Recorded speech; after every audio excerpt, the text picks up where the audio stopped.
Hi, today I'm going to teach you how to write the best CV possible. At the start of the video, I'm going to give you some basic CV tips. At the end of the video, I'm going to give you what I think you should do and some advanced tips. So let's jump in.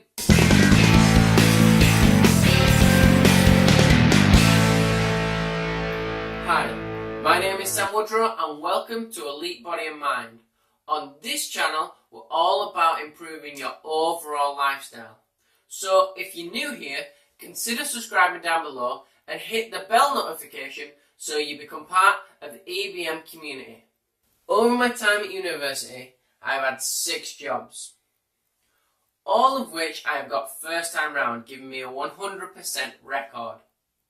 However, this could mean I'm great at interviews. But before that, you need to impress the employer with a CV and personal statement. Essentially, your personal statement should only be one side of A4 long, so 47 lines. It should contain the absolute best bits of your CV. However, I digress, so let's get back to the CV as I don't want to spend too much time on a personal statement. The first part of this video will be about how to write a CV, so the basic tips. The second part of the video will be about how to write an advanced CV, so if you've already got a CV and you need it improving. If you have, skip to this point there and the advanced tips will be there waiting for you. Before we get started, it goes without saying, but write in black. Okay, tip number 1. Your CV should be only 2 sides long. If it's 3 or 4 sides long, then you need to be more concise and cut it down. Tip number 2. So when you're writing your CV, at the top of the page, write your name, write your address, write your phone number, and write your email. So your employer knows, or your potential employer knows, exactly who you are and how to contact you. Don't include a picture of yourself. It's not necessary. They'll meet you at the interview. Tip number 3. So at the start of your CV, when you actually start writing it, right at the very top should be what's called a personal profile. This is a very quick summary of your skills, your qualities, and why you want the job. This is your grabber. The average employer only reads a CV for between 5 and 7 seconds. So you must impress them with every single word and every single sentence that you write. To give you an example, here's mine.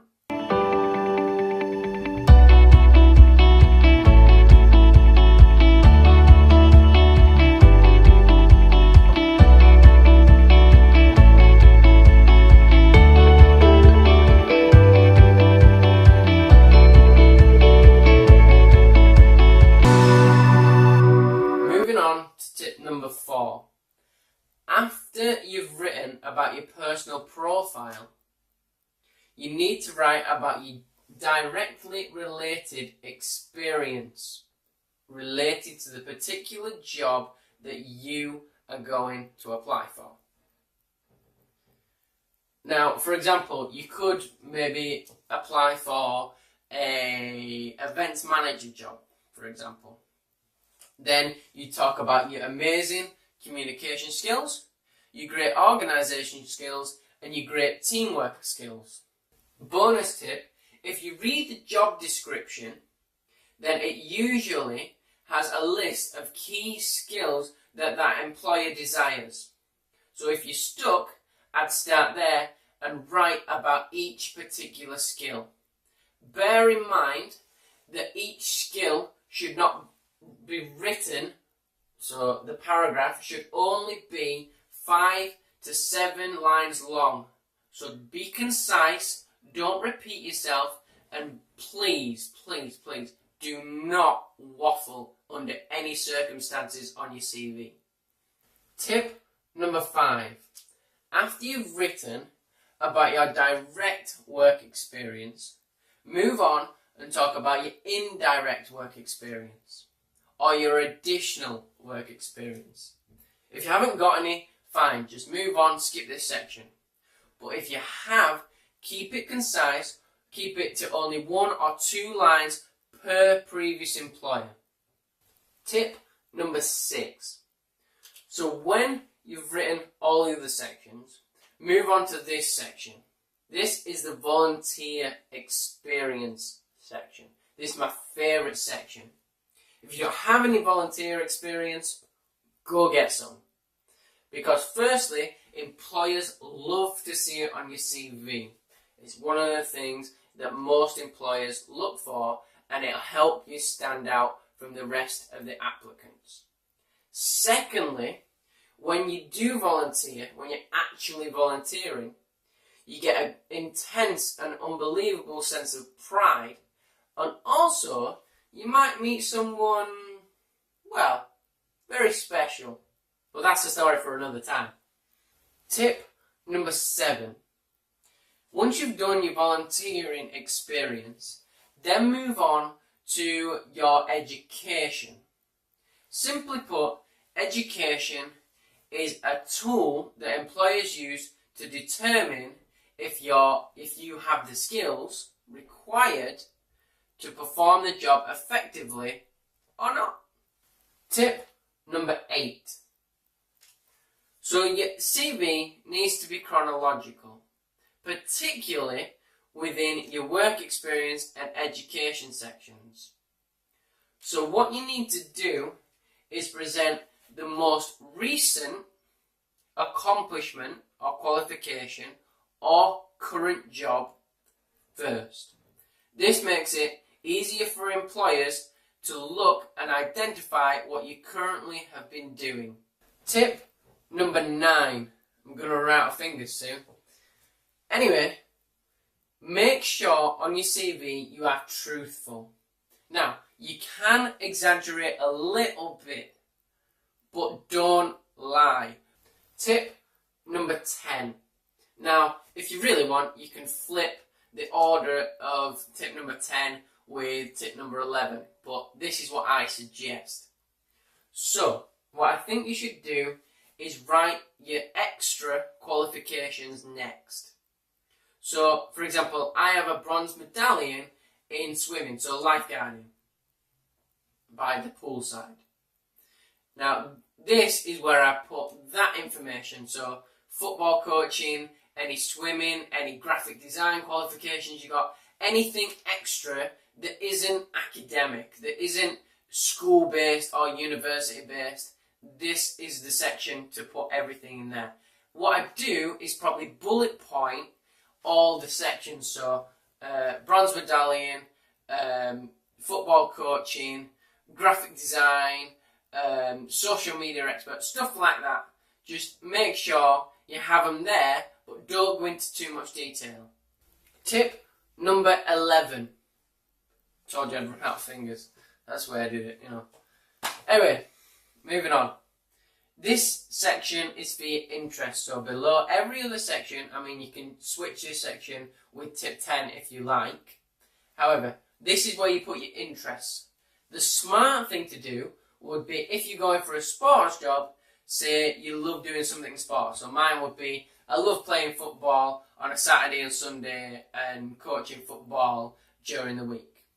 If you're doing maybe a graphic design job, or some kind of, if you're going to work for Xbox or PlayStation or something like that, you could put, I love playing video games on a daily basis when I get home from my current job because it relaxes my mind and your body. Something like that.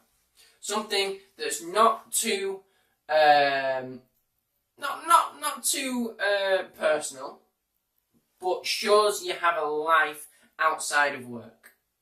Tip number 12.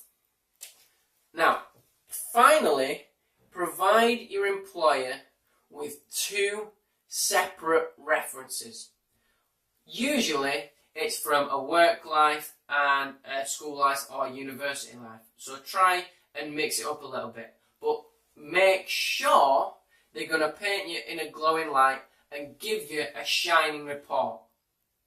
If you don't have 2 references, and due to time constraints you can't get them in time, then write on the bottom of your application form, references upon request. Then go get some. Go get 2, as I said, that'll give you a shining report. Also, below your references, sign your name again. So you've got it at the top and at the bottom. A little bonus tip for you, when you sign your name at the bottom of your application, use yours sincerely and yours faithfully. If you know the person, use yours sincerely. And if you don't know the person, use yours faithfully. A little tip I learned to remember this was the 2 S's from sir and sincerely do not go together. Now, moving on to the advanced tips. Tip number 1. So when you've got your name at the top of the application form with your address, your email address and your phone number, just increase the size of your name a little bit and put it in bold. This will help you stand out from the other applicants. Now I would suggest writing your whole CV in size 11 on Word, Microsoft Word.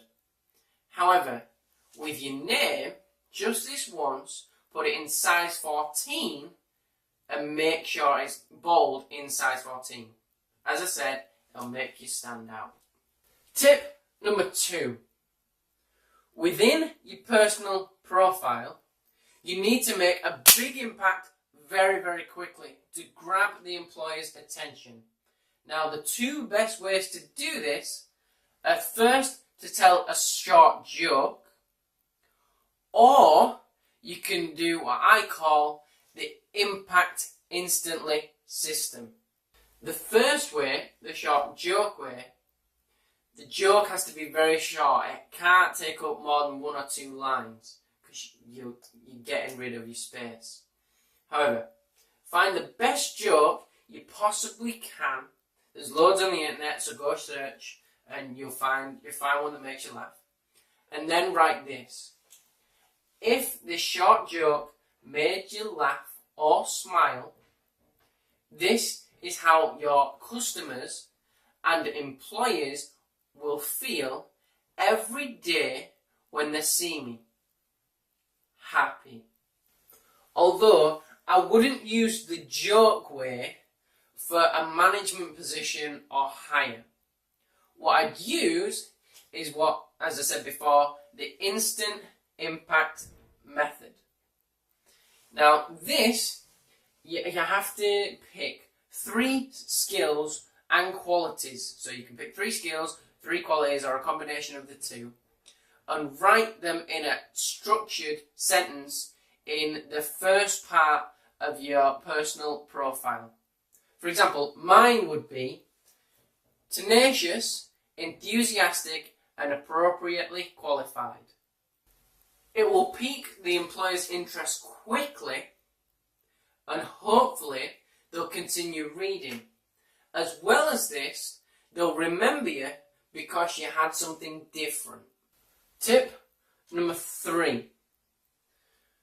Throughout your CV, you need to engage the employer, and maybe you can attempt to lead them into some interview questions.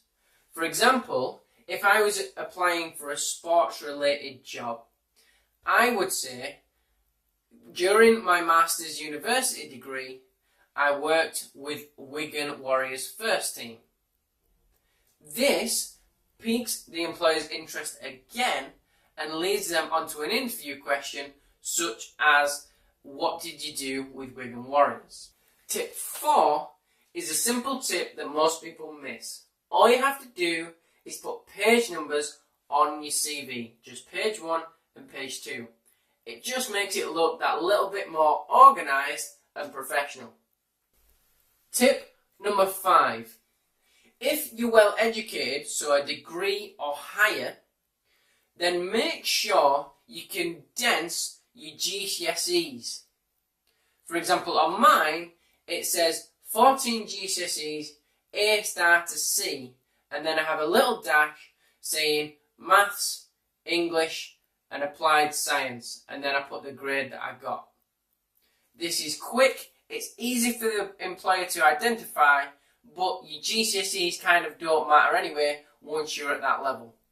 Plus, it doesn't take up limited space. Tip number 6.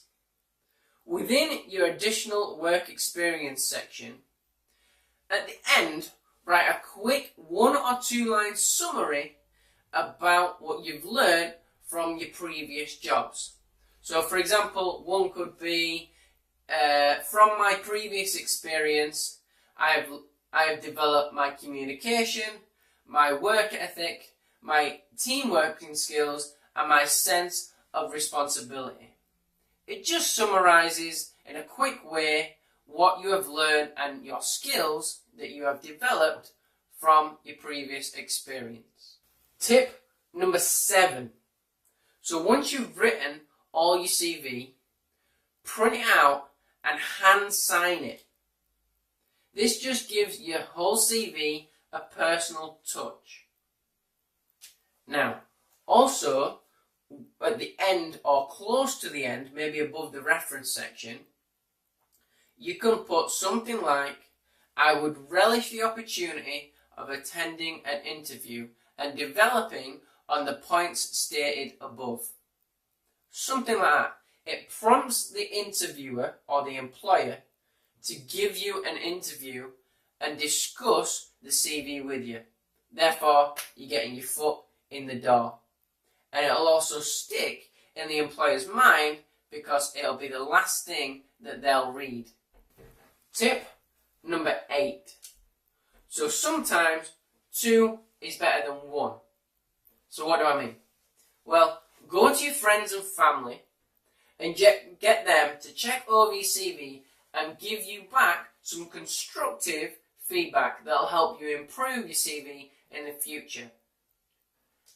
Better yet, go pay some money and get a professional's opinion. Now, as I said, it does cost a little bit of money, but these guys do it day in, day out, and they know exactly what makes a great CV and what employers want to see. So go talk to them and see what they say about yours. And that's it. That's all you have to do to create the best CV you could possibly ever create. If you enjoyed this video, make sure you share it with family and friends so they can benefit from the tips and implement them into your own CV. Maybe you can work together to enhance each other's. Also, don't forget to subscribe down below and go over to Twitter to become part of the notification squad and the EBM community. They're listed and linked in the description below. In tomorrow's video, we will be revealing the answers to Friday's puzzle video. If you missed that video, there is a link in the description. But until then, as always, thanks for watching.